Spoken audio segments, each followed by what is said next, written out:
Mari kita berdoa. Terima kasih Bapa, terima kasih Tuhan Yesus, terima kasih Roh Kudus. Kami telah bersekutu dengan tubuh dan darah-Mu Yesus. Sebentar kami akan mendengarkan sebagian daripada kebenaran firman-Mu ya Bapa.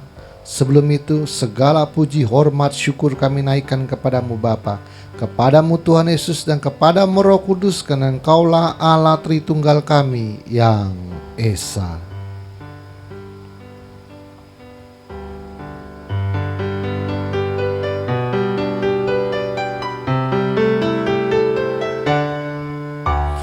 Hormat bagi Allah Bapa, hormat bagi anaknya, hormat bagi Roh penghibur ketiganya yang Esa. Haleluya, haleluya, ketiganya yang Esa.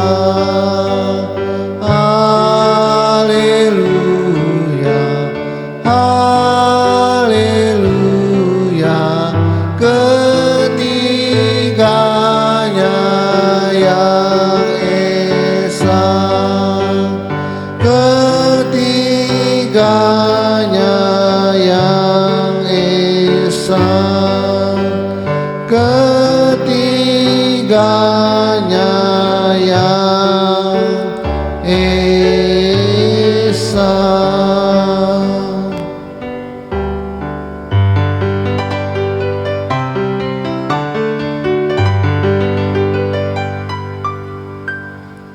Berikanlah kami pengetahuan, pengertian, dan akal budi-Mu ya Tuhan, supaya kami menjadi orang bijaksana dan rendah hati seperti diri-Mu. Urapi hamba-Mu pada saatnya Bapa. Kau menjamal ya bibir hamba-Mu Roh Kudus, supaya apa yang hamba perkatakan menjadi kebenaran-Mu yang sempurna di akhir zaman itu Tuhan.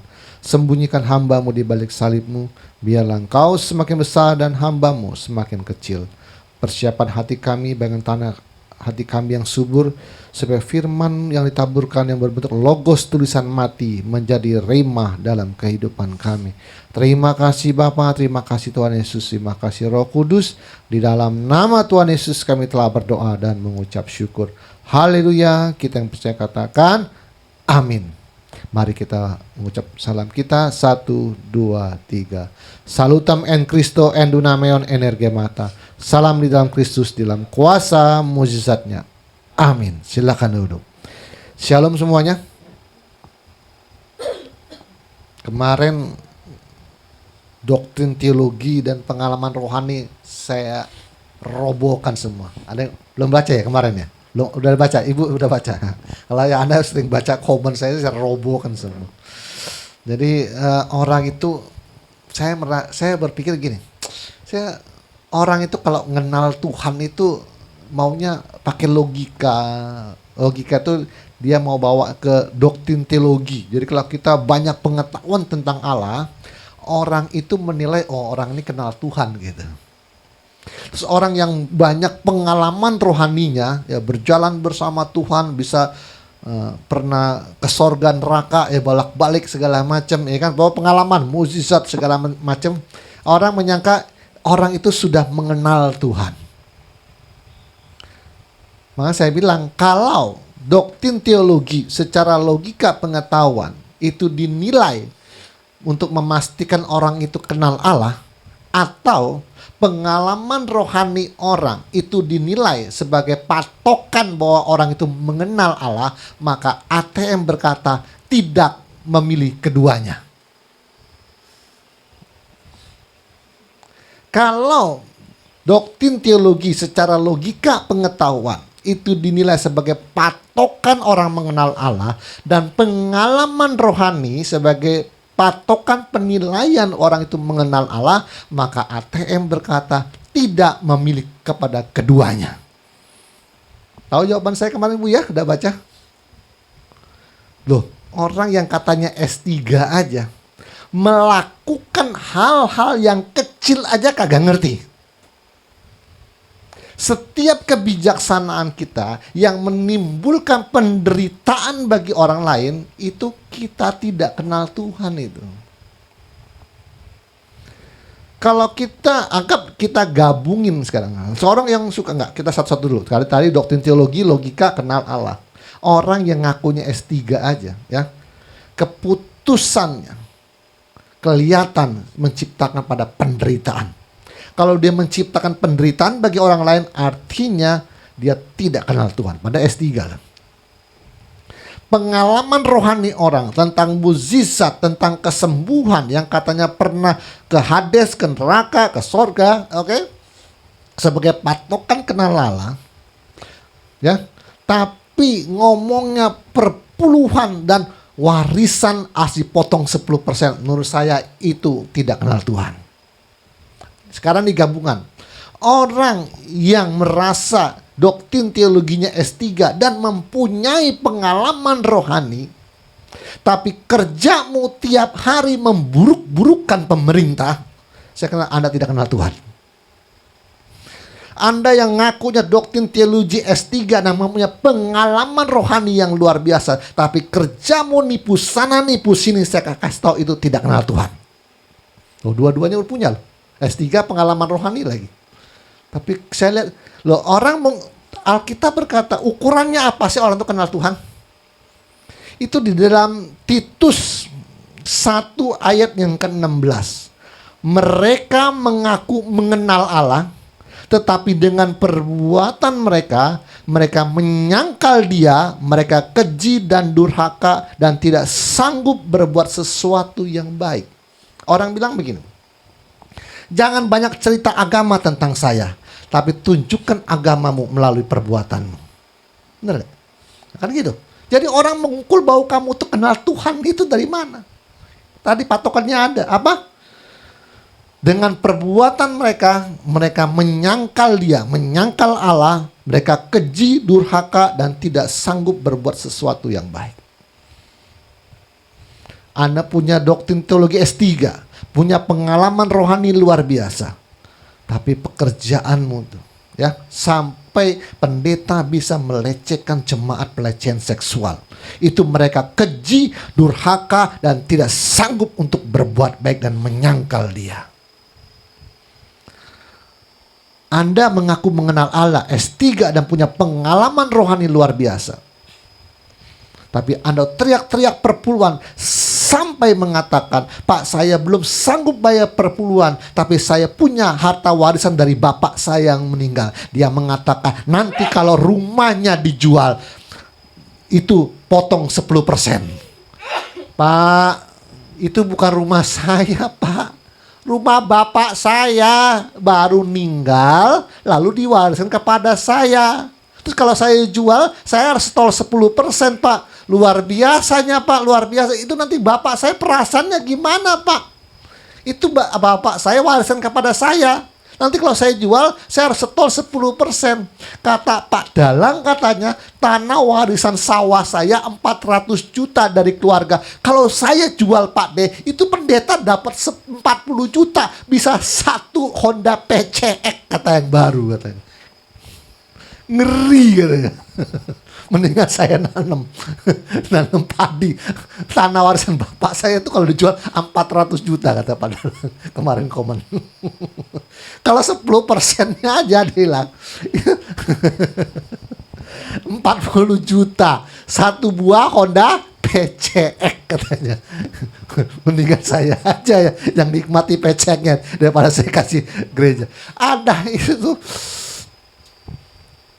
Kita nih selalu mengatasnamakan Tuhan untuk mempengaruhi jemaat untuk setor uang loh sebenarnya. Emangnya ada aturannya apa perpuluhan di perjanjian lama itu harta warisan potong 10% apa? Mau tanah kek, mau rumah kek, mau ruko. Kalau bentuknya perusahaan kayak 9 naga gimana? Itu triliunan loh, bukan miliar lagi. Kalau bapaknya meninggal, berapa 10%-nya berapa? Berapa miliar itu? Ya enggak, 9 naga itu kan kaya semua ya kan. Grupnya BCA, Indofood ya kan. PIK ya enggak, Sedayu Group itu, apalagi Gudang Garam, Jarum Super ya enggak. Itu kan grup-grupnya 9 naga itu kan kalau ninggalin warisan enggak kira-kira itu, enggak pakai M lagi udah. T ya enggak. Sampai saya kirim kemana videonya loh sampai loh. Ya, diunduh aja tuh videonya. Pendeta ngajarin warisan nanti dijual 10% setor ya kan.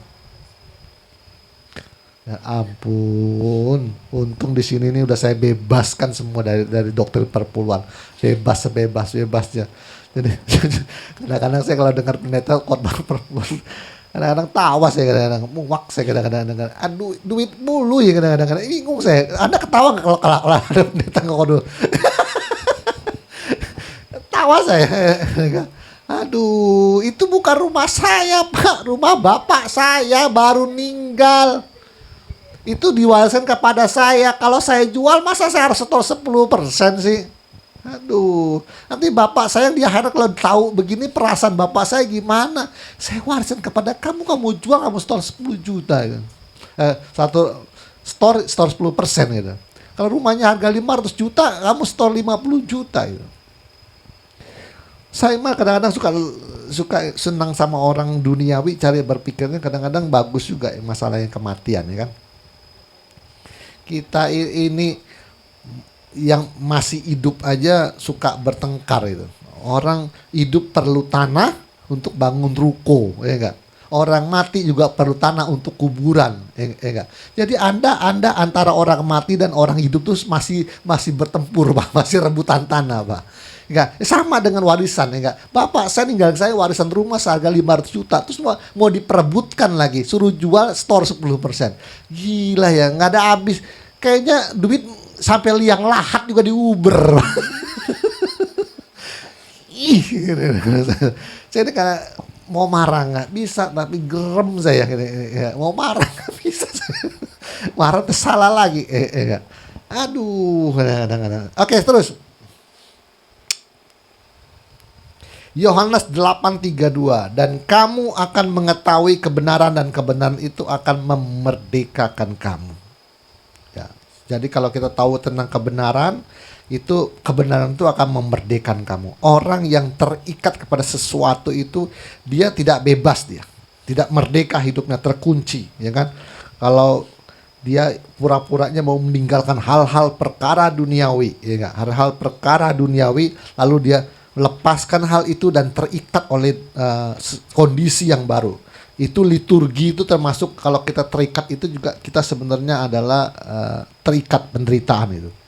Yo harus begini, kita harus begini, Pak, harus begini, liturginya sebegini, Pak. Kita terikat, itu penderitaan. Kita terikat oleh doktrin, itu juga penderitaan itu. Ya enggak? Mungkin orang nggak usah potong 10%, Pak. Tanpa potong 10% aja kita udah minus, Pak. Tambah minus nanti saya. Kan menciptakan penderitaan itu nggak boleh.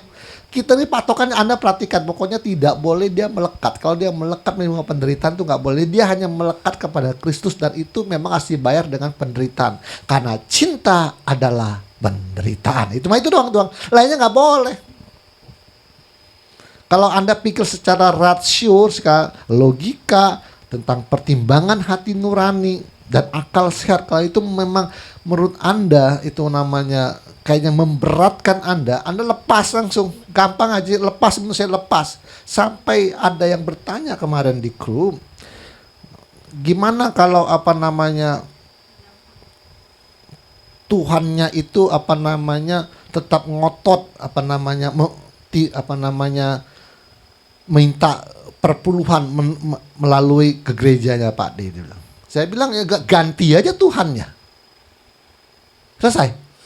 Saya orang gampang, Tuhannya diganti. Kita cari Tuhan yang lebih bijak.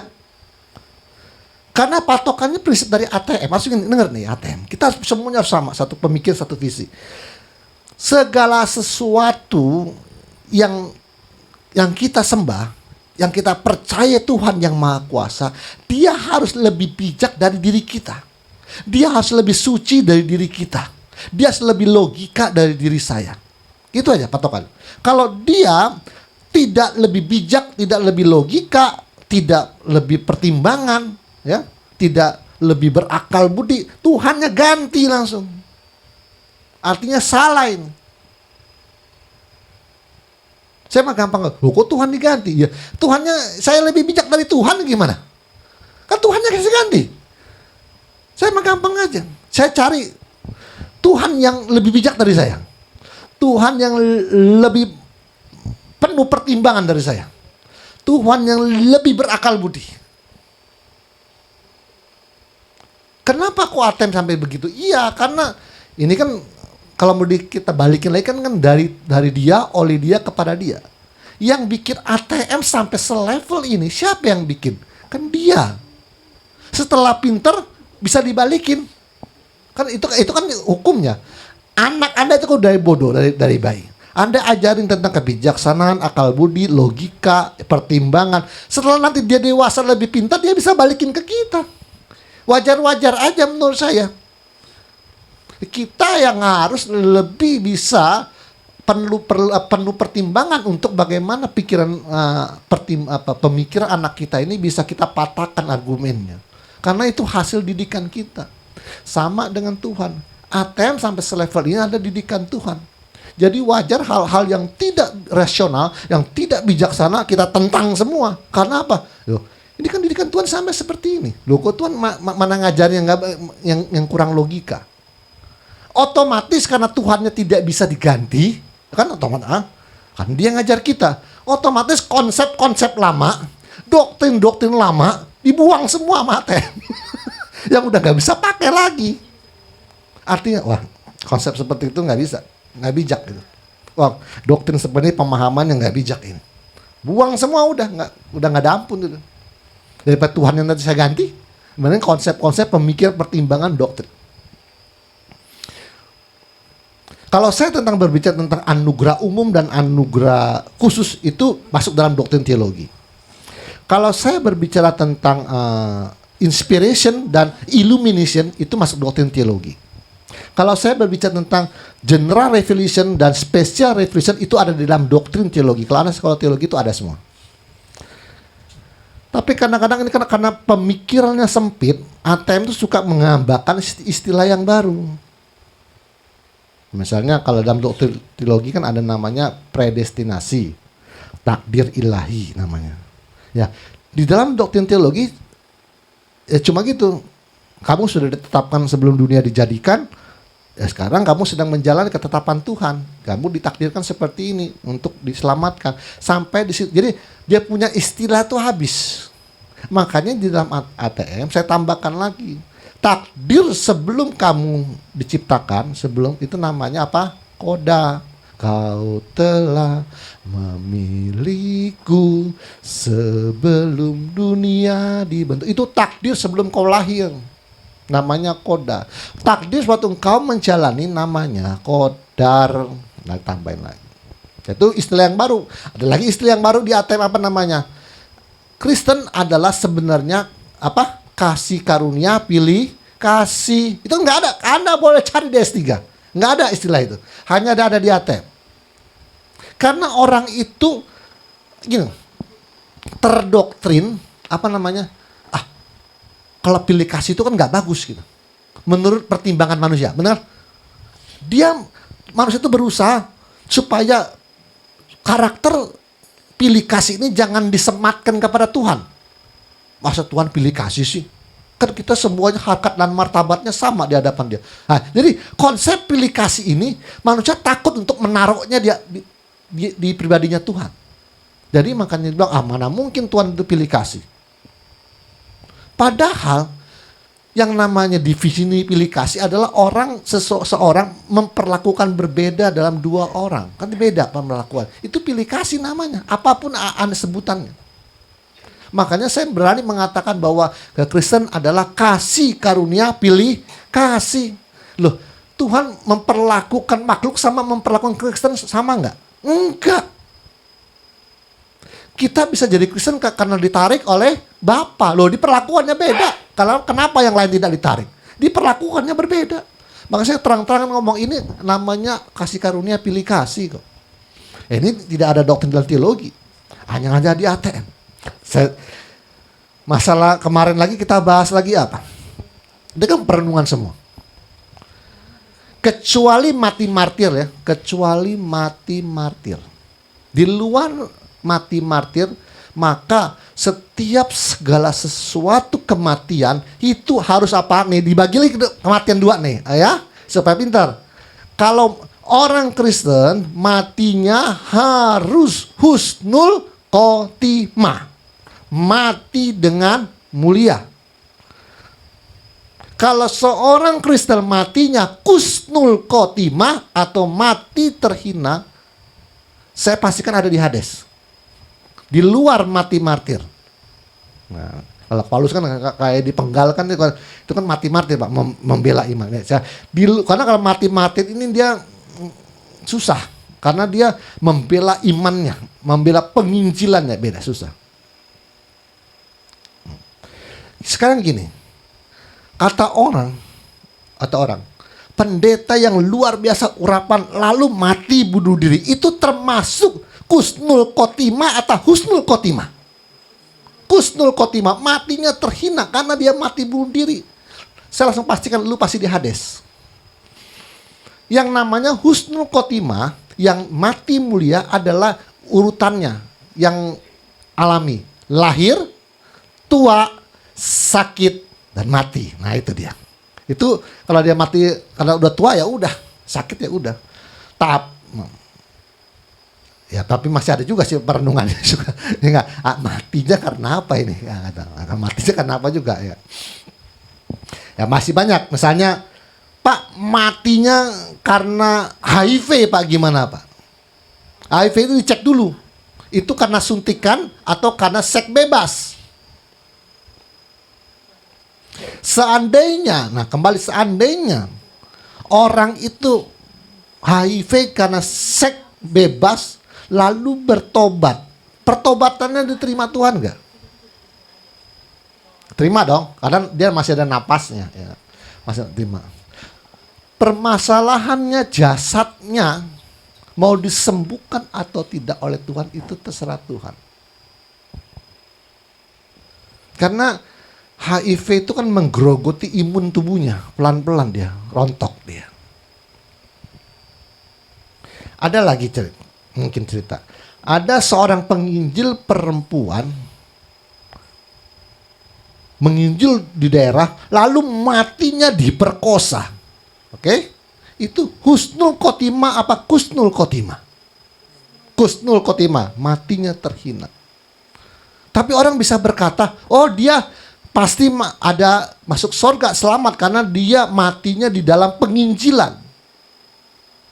Sekarang saya angkat lebih bijak. Siapa yang mau nginjil terus matinya diperkosa di ruangan ini? Ya kan? Kalau Anda tidak sepakat dengan saya ganti Tuhannya. Saya ganti Tuhannya. Karena saya merasa ini lebih bijak ini. Siapa yang di ruangan ini mau tuh nginjil di hutan belantara, itu matinya diperkosa. Kalau ada yang mau, angkat tangan.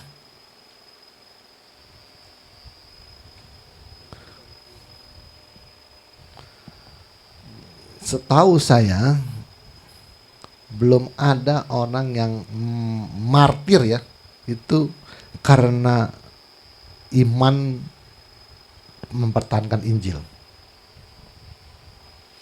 Kalau misal Pak, ada Pak terjadi Pak, seorang perempuan nginjil di desa-desa Pak. Hanya dia penginjil ini mati diperkosa. Saya nggak cepat percaya karena cerita ini belum komplit. Kalau orang bercerita seperti itu harus tahan dulu karena ceritanya belum komplit. Susah ya, ATM ini kalau berpikir ngejelimet sampai mumet gitu. Makanya saya khotbah nggak mau lama-lama gitu, dikit aja kepala mumet gitu. Kalau Pak, ini ada cerita Pak, ya kan, seorang penginjil perempuan, dia menginjil di pedesaan Pak, di pedalaman, lalu dia mati diperkosa. Dan saya yakin Pendeta penginjil itu masuk sorga Pak dan selamat Pak. Tapi walaupun matinya diperkosa gitu. Kalau saya dengar cerita seperti ini, saya tidak langsung percaya. Karena cerita ini belum komplit. Dalam hal apa? Ya, ini jelimet nih, memang renungan nggak pakai firman ya, renungan ya. Karena apa? Saya pernah membaca bahwa ada seorang penginjil perempuan nginjil di pedalaman, matinya diperkosa. Itu bukan karena imannya, tapi dia tidak bisa menyesuaikan diri di daerah situ. Kan orang bilang apa? Di mana kaki terpijak, di situ langit dijunjung. Nah ini. Jadi ini pendeta pernah ngomong, kamu jangan dekat-dekat, brengsek kamu. Itu segerombolan pemuda di situ tersinggung. Lalu malam-malam karena tersinggung marah, segerombolan pemuda ini sengaja incer dia. Benar diperkosa itu penginjil. Itu matinya karena mempertahankan iman atau karena mulutnya dia. Nah itulah.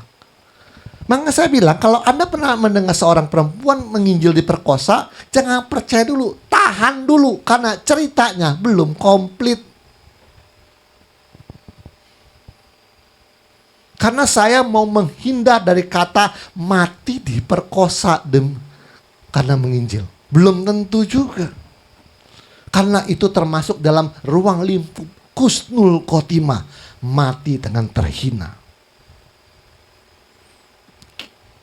Jasad Anda diperkosa mungkin mati, tapi sakit hati, kenangan pikiran yang terluka karena diperkosa, itu waktu rohmu keluar, itu bisa hilang nggak?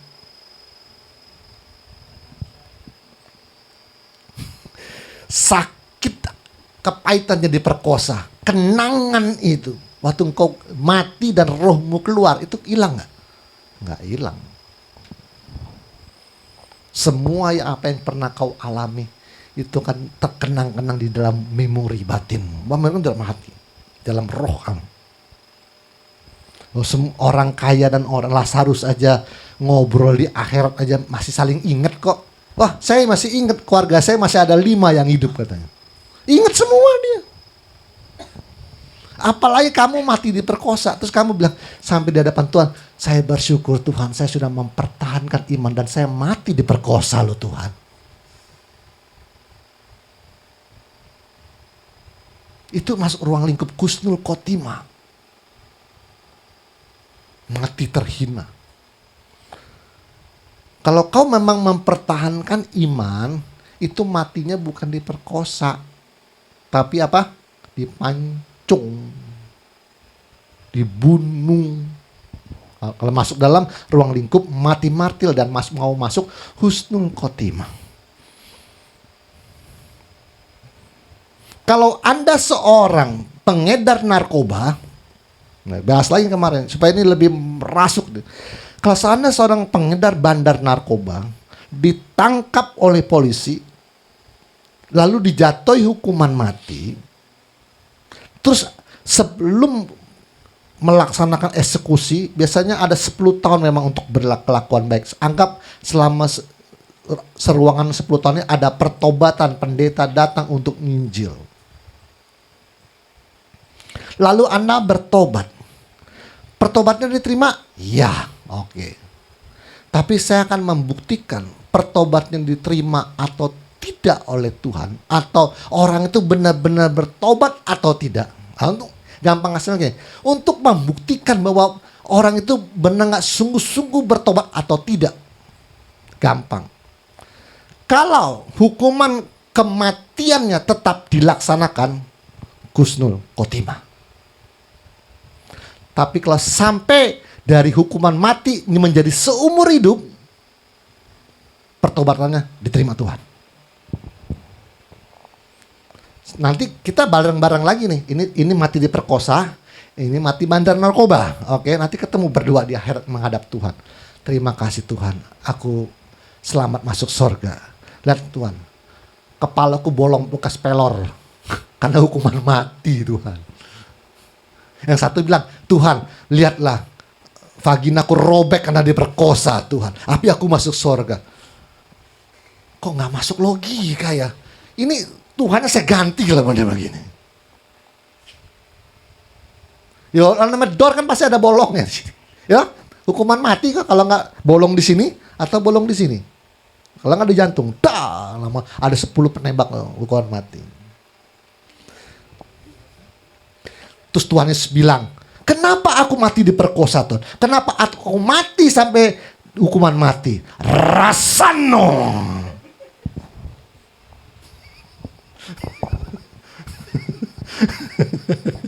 Rasain lo, rasano tuh rasain lo. Itu karena perbuatanmu. Awas ya, ini diterapin ke Tuhan, Tuhannya ganti. Ini nggak boleh nih. Kalau sampai terucap Tuhan seperti itu, tak ganti Tuhannya. Wah, Tuhan nggak bijak begitu. Masa orang matinya kusdul khotimah dibilang rasano. Bahaya ini. Enggak, laksana tuh rasain lo itu. Enggak.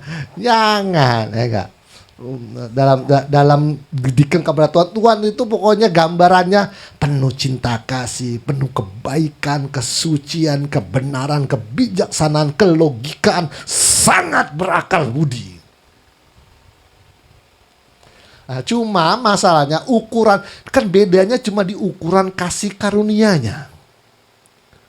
Sampai Tuhan didik tak. Atau bilang ini ukuran kasih karunia-Mu cukup. Selebihnya free will. Terus dia mati bunuh diri, ya udah Tuhan nggak mau. Ya udah mati aja. Itu pilihan. Tapi kan ada orang yang kadang-kadang yang mau rencana bunuh diri terus tidak terjadi, benar? Ya itu ukuran kasih karunia dia lebih dia. Paulus sudah berkata, aku udah 3 kali minta Tuhan supaya utusan iblis ini dikeluarkan supaya aku disembuh Tuhan. Tuhan jawab, cukuplah kasih karuniaku kepadamu. Karena ada ukuran setiap orang. Tapi prinsipnya Tuhan mau kalau ditegur sekali, 2 kali, 3 kali, 4 kali, 5 kali. Itu karena setiap orang kasih karunia ukurannya kalau bilang adalah ukuran kamu segini. Ya udah nanti ada motor lewat, mati. Kecelakaan. Kan ukuran kasih karunia-Nya. Seluruh dunia kasih karunia-Nya sudah cukup. Seurapan apapun engkau, sehebat apapun doktrin teologi, engkau tidak bisa menembus takdir kematian.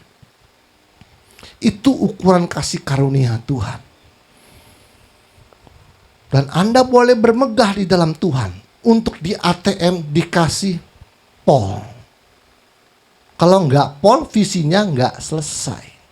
Makanya Tuhan memberikan kasih karunia lebih. Memberitakan pengetahuannya. Yaitu, jikalau engkau menuruti segala perintahku, maka engkau tidak akan mati selama-lamanya. Itu ukurannya. Kan semua pendeta tidak diberikan pengetahuan itu. Hanya kita yang kecil diberitahu. Tapi ya prosesnya lama, Bang. Prosesnya lama, saya tahu.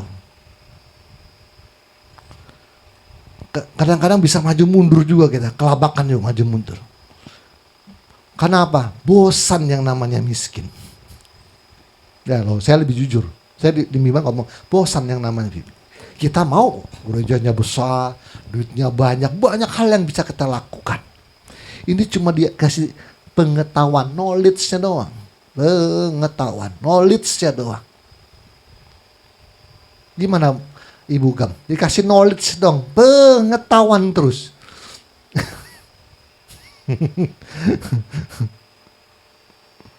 Dikasih knowledge terus. Karena apa? Untuk apa knowledge itu? Pengetahuan. Untuk latihan. Yang udah kau tahu tuh kamu sudah bisa melaksanakan apa belum? Itu yang lama. Itu yang lama. Latihan yang lama. Oke. Jam berapa menit? 30 menit. Oke. Rasa kesal dan rasa khawatir.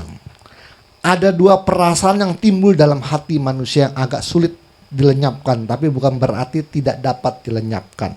Ya. Kesel dan khawatir. Karena dua-duanya itu adalah sebuah penderitaan. Kesel itu penderitaan, khawatir itu penderitaan, cinta adalah penderitaan, dan ambisi adalah penderitaan. Sebenarnya ada lagi, mudah tersinggung itu penderitaan nggak? Orang yang tengah tersinggung itu dia ngomong di dalamnya menderita nggak? Iya. Kenapa dia marah? Karena dia menderita sebenarnya. Pak, saya bercanda Pak. Tapi bercanda nggak boleh begitu-begitulah. Jangan kelewatan lah bercanda. Dia kan sebenarnya kan menderita di dalam. Ada orang yang dibecanda ya ketawa-ketawa aja.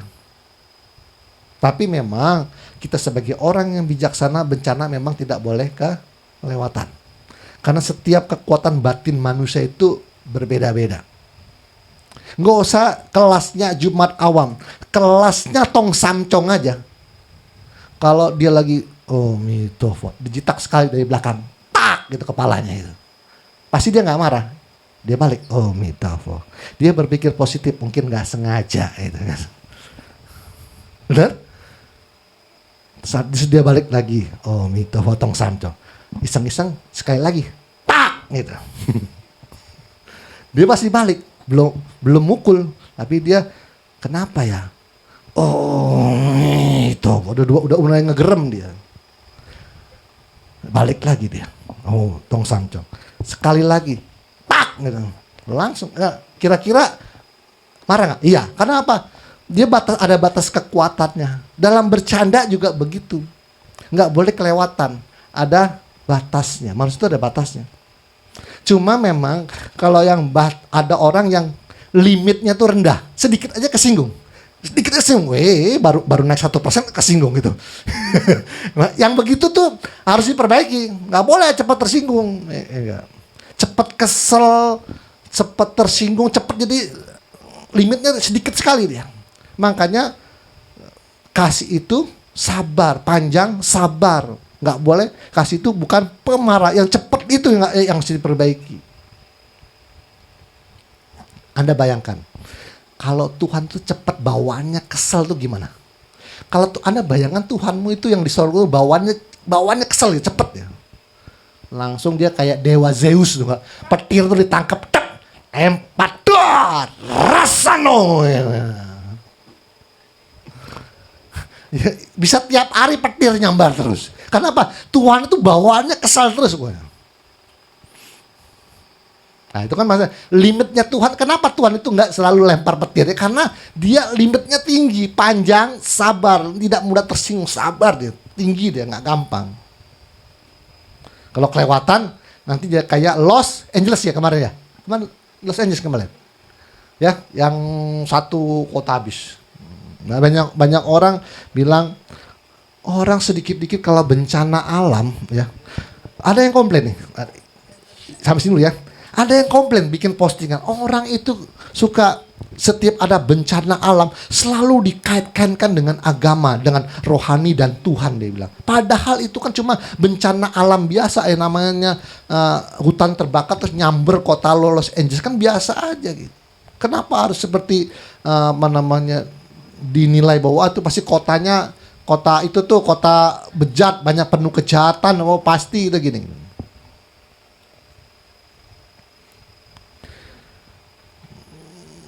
Kalau gitu kalah sama lagunya Ebit GAD itu. Lagu Ebit ini gimana? Yang katanya ini bukan hukuman, tapi satu isyarat supaya kita lebih banyak berbenah. Memang kita lihat lebih jauh dalam kekalutan, masih banyak orang yang tega berbuat nista. Ebit GAD aja perenungan sudah sampai di sana. Saya sebagai hamba Tuhan, saya hanya merenungkan sebenarnya. Kembali lagi, kalau manusia itu jalan sesuai hati nuraninya, jangan kan nggak semua manusia itu percaya Alkitab, ada agama B, C, D, E. Minimal manusia mengikuti kata hati nuraninya. Menurut Anda, apakah Tuhan iseng-iseng aja menurunkan bencana? Jangan menurunkan. Kalau menurunkan seakan-akan diturunin, jangan. Ini bahasanya perlu dirubah. Jangan sedikit-sedikit terikat, nanti nasi terikat juga. Ini bahasa saya rubah dulu nih. Ya enggak? Saya nggak bilang, apakah kalau orang manusia berjalan dengan suara hatinya, terus Tuhan iseng-iseng, bukan menurunkan azab ya, bukan melemparkan kutuk, enggak, saya nggak bilang. Tuhan mengizinkan sesuatu malapetaka terjadi dalam kehidupan manusia. Coba pikir dulu. Menurut Anda, apakah kalau manusia sudah berjalan sesuai dengan hati nuraninya? Oke, jangan pakai Alkitab, karena setiap agama punya Alkitab masing-masing. Jadi saya mau di luar ini, saya mau bersikap netral. Seandainya manusia hidup sesuai dengan hati nuraninya, Anda berpikir secara bijaksana, apakah Tuhan iseng-iseng mengizinkan malapetaka terjadi seperti Los Angeles? Kan segala sesuatu kata Tuhan dalam kontrol dia. Rambut jatuh Tuhan tahu dan terhitung di kepalamu. Dan dia bilang, burung itu dijual seduit, nggak salah ya. Dan tidak ada satupun yang jatuh itu tanpa sepengetahuan bapakmu, katanya. Kok iseng-iseng mengizinkan? Itu mah bencana alam biasa. Ya, kita sebagai orang yang percaya Tuhan, yang katanya sedetik dalam kehidupanmu Tuhan tahu, kenapa dia izinkan? Kalau Anda berpikir itu hanya bencana alam, berarti Tuhan iseng-iseng, biarin aja lah, namanya bencana alam gitu. Mati-mati. Saya pertanyakan, Tuhan yang simbolnya Allah itu cinta, Allah itu kasih, kok bisa iseng-iseng mengizinkan satu malapetaka terjadi? Saya nggak pakai Alkitab, pakai hati nurani aja.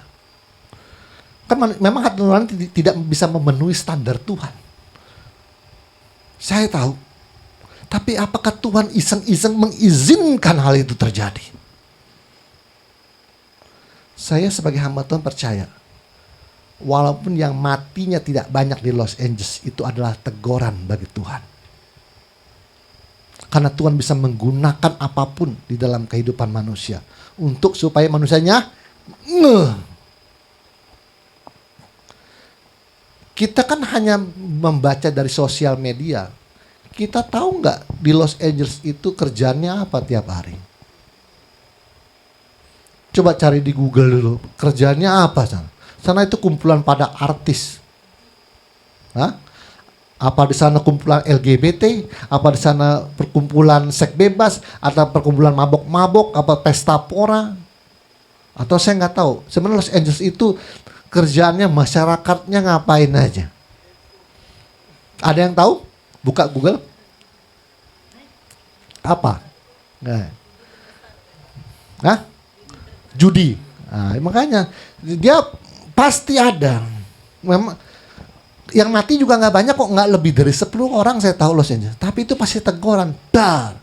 Tuhan mau bilang bubar. Ayo bubar. Karena judi ini mungkin menurut pertimbangan Tuhan merusaknya nggak terlalu parah, nggak seperti pelacuran ya, nggak sampai kayak LGBT. Tuhan tegur dikit, nggak sampai 10 orang matinya. Saya tahu, tapi akibatnya apa? Itu sampai satu kota tuh habis itu saya lihat. Satu komplek tuh habis lah. Itu teguran. Kalau Anda yang orang sane, yang tidak percaya bahwa itu hanya bencana alam biasa, ya ora opo-opo. Saya sebagai hamba Tuhan mengatakan itu adalah teguran Tuhan.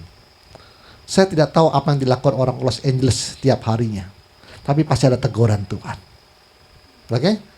Sampai di sini dulu. Tuhan Yesus memberkati dan mari kita berdoa. Terima kasih Bapa, terima kasih Tuhan Yesus, terima kasih Roh Kudus. Hamba-Mu telah selesai ya Tuhan. Kiranya Tuhan mengumpulkan kami di tempat ini dengan tubuh yang sehat untuk mendengarkan suatu wawasan bagaimana Engkau cara mendidik manusia. Engkau bersikap netral kepada agama apapun. Dan kami saat ini sedang dibukakan satu rahasia, bahwa Engkau memperlakukan semua makhluk ciptaanmu yang namanya manusia sama, supaya semuanya diselamatkan, supaya semuanya mendengarkan kebenaran. Terima kasih Bapa, terima kasih Tuhan Yesus, terima kasih Roh Kudus. Di dalam nama Tuhan Yesus kami telah berdoa dan mengucap syukur. Haleluya. Kita yang percaya katakan amin. Tuhan Yesus memberkati.